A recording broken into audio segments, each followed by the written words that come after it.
આ અમારી અરજી છે તે દિવસની, આ અમારા ગામના લોકોની સહી પણ છે અંદર, આ જોઈ શકો છો, અને આ રસ્તાના ફોટા પણ અમે મૂક્યા છે આની અંદર. જોહાર, હું અશોક કુમાર. આજરોજ અમે નિમચ ગ્રામ પંચાયતના સાવન માતાના મંદિરે ઊભા છીએ.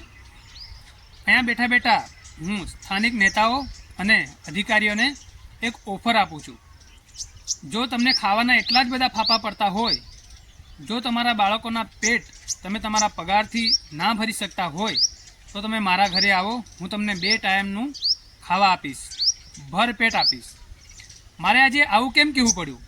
આવું એટલા માટે કહેવું પડ્યું કે તારીખ 5/8 હતી ને,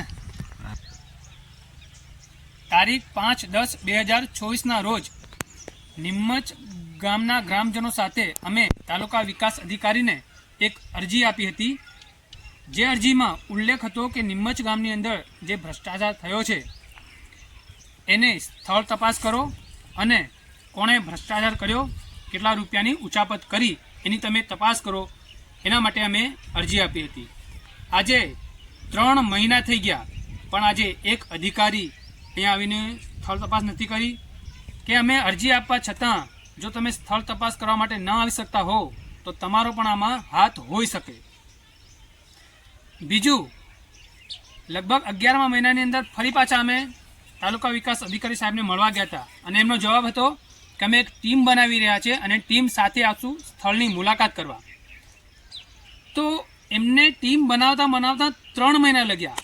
મારા ખ્યાલથી એ વિદેશથી ટીમ બોલાવી રહ્યા છે. એમના વિઝા કાઢવાની અંદર, એમને સહી સિક્કા કરવાની અંદર, એમની સરકારની મંજૂરી લેવામાં વાર લાગી રહી, વિલંબ થઈ રહ્યો, એટલે એમને 3 મહિના લાગી રહ્યા. હજી લગભગ ખબર નહીં કેટલા મહિના લાગી જવાના છે.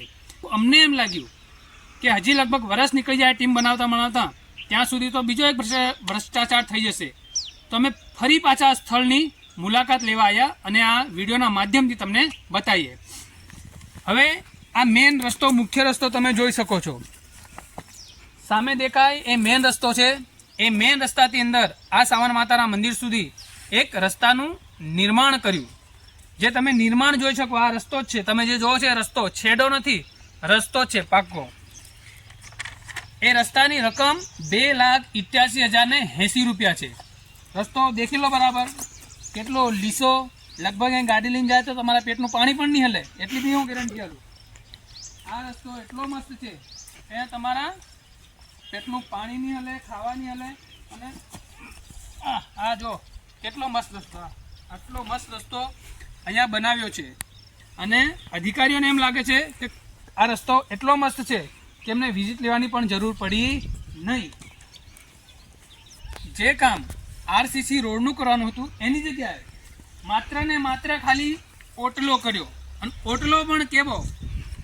એવો ઓટલો કે ચોમાસાની અંદર ધોધમાર વરસાદ પડે તો પણ આ ઓટલાને કંઈ થાય નહીં. એવું એન્જિનિયરનું માનવું છે, એવું નેતાનું માનવું છે, એવું અધિકારીઓનું માનવું છે. એટલે તો એમણે સ્થળ તપાસ નહીં કર્યો.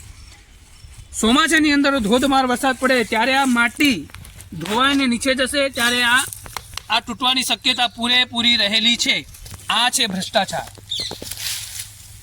ક્યાં જ તમે ચારે બાજુ કોઈ સેફટી દિવાલ તમને દેખવા નહીં મળે.